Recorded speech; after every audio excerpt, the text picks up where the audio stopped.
अध्यक्ष महाराज, माझा एक स्पेसिफिक प्रश्न मान्य मंत्री महोदयांना असा आहे की आपण स्ट्रक्चरल ऑडिट करताय, परंतु हे होर्डिंग हे खूप मोठा स्कॅम आहे अध्यक्ष महाराज।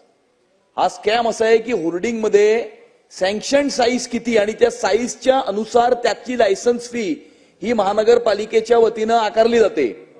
साईज एक असते, ऑन पेपर साईज वेगळी असते आणि ऑन साइटची साईज असते ती वेगळी असते। लीट आणि अनलीट अशा प्रकारचे दोन होर्डिंग असतात। लीटची लायसन्स फी वेगळी असते, अनलीटची लायसन्स फी वेगळी असते।